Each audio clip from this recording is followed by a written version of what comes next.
Assalamualaikum warahmatullahi wabarakatuh. Perkenalkan, nama saya Syamsiah Tudiniah.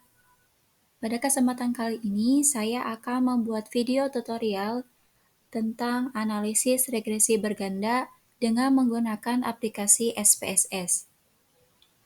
Oke, langsung saja. Di sini sudah disajikan hasil pengumpulan data yang diperoleh dari responden terkait pengaruh motivasi dan minat belajar terhadap hasil belajar. Nah, di sini datanya saya sudah pindahkan ke Excel. Lalu kita buka aplikasi SPSS-nya. Dipastikan kalian sudah mendownloadnya. Nah, di sini terdapat data view dan variable view. Untuk memasukkan datanya, kita di data view. Kita copy saja dari Excel, X1, X2, dan Y. Lalu copy di sini. Nah, jika sudah, kita ke bagian variable view. Nah, untuk yang pertama kita ganti dengan X1, yang kedua X2, dan yang ketiga Y. Untuk labelnya, coba kita lihat lagi. X1 itu motivasi belajar.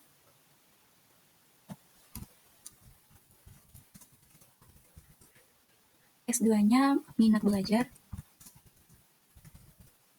Dan Y-nya yaitu hasil belajar. Coba kita lihat. Ya, sudah benar. Selanjutnya, kita ke data view. Kita klik yang analyze, lalu regression, dan linear. Nah, untuk hasil belajar atau variabel Y, kita masukkan ke dependent. X2 dan X1 dan X2-nya kita masukkan ke independent. Lalu klik OK. Nah, di sini sudah muncul hasil output-nya.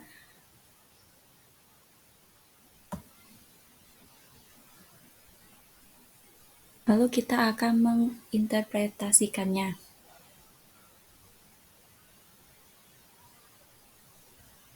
Nah, untuk hasil yang pertama atau tabel yang pertama, di sini ada variabel entered atau removed.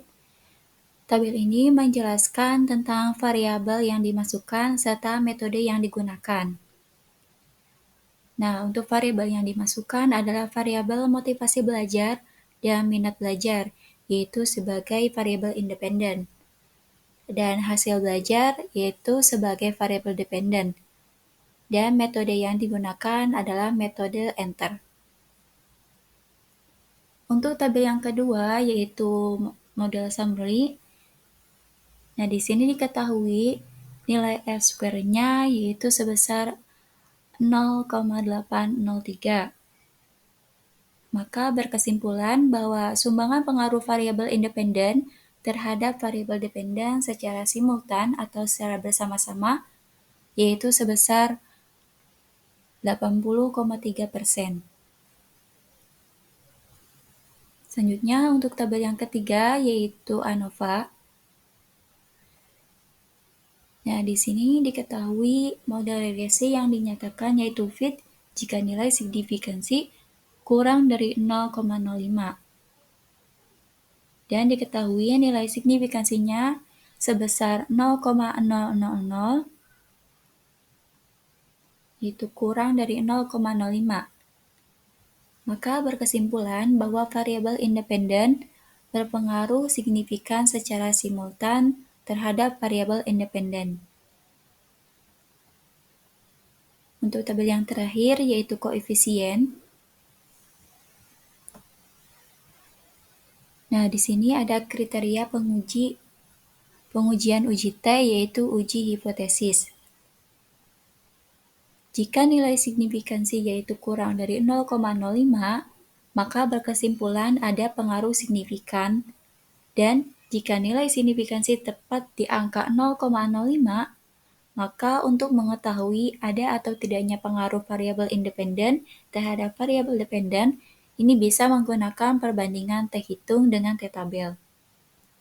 Nah, pada tabel ini, nilai signifikansinya variabel X-nya yaitu motivasi belajar, yaitu sebesar 0,395, yaitu lebih besar dari 0,05. Maka berkesimpulan bahwa variabel X1 tidak berpengaruh signifikan terhadap variabel Y. Nah, untuk nilai signifikansi variabel X2 yaitu minat belajar, yaitu sebesar 0,006, yaitu kurang dari 0,05. Maka berkesimpulan bahwa variabel X2 yaitu minat belajar berpengaruh signifikan terhadap variabel Y. Nah, kesimpulannya di sini persamaan regresi yang diperoleh yaitu 2,612 ditambah 0,192 X1 ditambah 0,888. Yang kedua, nilai konstanta yang diperoleh sebesar 2,612, maka bisa diartikan jika variabel independen bernilai 0 atau konstan, maka variabel dependen bernilai 2,612. Yang ketiga, nilai koefisien regresi variabel X1 bernilai positif, yaitu sebesar 0,192. Maka bisa diartikan bahwa jika variabel X1 ini meningkat, maka variabel Y juga akan meningkat. Begitu juga sebaliknya. Dan yang terakhir, nilai koefisien regresi variabel X2 itu bernilai positif, yaitu sebesar 0,888. Maka bisa diartikan bahwa jika variabel X2 itu meningkat, maka variabel Y-nya juga akan meningkat. Begitu juga sebaliknya. Mungkin hanya itu yang bisa saya sampaikan. Semoga bermanfaat. Terima kasih. Wassalamualaikum warahmatullahi wabarakatuh.